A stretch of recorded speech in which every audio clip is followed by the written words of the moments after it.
ফেব্রুয়ারিতে নির্বাচন হবে না। ফেব্রুয়ারিতে নির্বাচন হবে না। ভোট কেন্দ্রে গিয়ে কেউ যদি দাঁড়িপাল্লায় ভোট দিতে নেয় তাহলে সে সুস্থ সবলভাবে বাসায় ফিরে আসতে পারবে না। কেউ দাঁড়িপাল্লাতে ভোট দেওয়ার কথা বলে সেখান থেকে সুস্থ হয়ে বাড়িতে ফিরে আসবেন বিএনপি নেতা কর্মীদের কাছ থেকে, আমার তো সেটা মনে হয় না। সাধারণ জনগণ বিএনপির বিরুদ্ধে চলে যাচ্ছে। আমি বিএনপি করতাম, এখন আমি জামাতে যোগ দিছি। আল্লাহর রহমতে যতদিন আমি বাঁচি আমাকে জামাত ইসলামে দল করব। বিএনপির বিরুদ্ধে ফেসবুকে পোস্ট করার কারণে 10 কোটি টাকার মামলা খেলো সার্জিস। মামলা রুজু করে গেলাম, 10 কোটি টাকার মানহানির মামলা দেওয়া হয়। বাংলাদেশের ইসলামী দলগুলো আগামী 20 বছরের মধ্যে কখনো সরকার গঠন করতে পারবে না। জামাতে ইসলাম কিংবা ইসলামিক দলগুলো বাংলাদেশের প্রেক্ষাপটে আগামী 20 বছরেও তারা কখনো সরকার গঠন করবে বলে আমার মনে হয় না। 1971 সালে বাংলাদেশে যেই পরিমাণ রাজাকার ছিল না, 2025 সালে এসে তার চেয়ে 3 গুণ বেশি রাজাকারের সংখ্যা বেড়ে গেছে।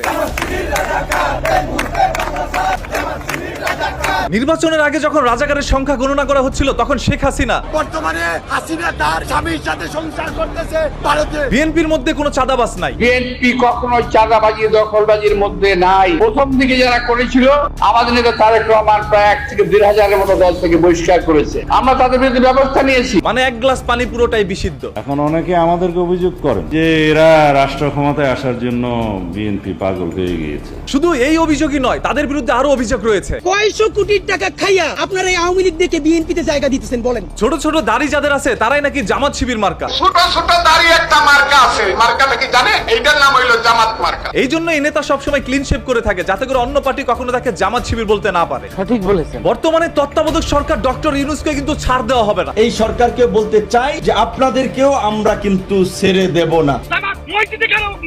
কারণ জামাতের একটি রুলস রয়েছে, মসজিদের মধ্যে জামাতের সহিত 5 ওয়াক্ত নামাজ আপনারা আদায় করতে হবে। এই জন্য তারা মসজিদের মধ্যে 5 ওয়াক্তই যাচ্ছে এবং ওইখানে বসেই ধর্মের কথা তারা বলছে। শেখ হাসিনার ছেলে নাকি একটা প্রতিবন্ধী। শেখ হাসিনা যদি মনে করেন তার ছেলে জয় একটা প্রতিবন্ধী ছেলে, আমার মনে হয় এইসব ছেলে পেলে কেন জন্মগ্রহণ করছিল দুনিয়াতে? বাংলাদেশের নামে এইসব প্রতিবন্ধী ছেলে পেলে, লোভী নষ্ট ছেলে পেলে, চোর সারা দেশের সম্পদ লুট করে, আমার বলতে খুব কষ্ট লাগছে। জামাত শিবির রাজাকার।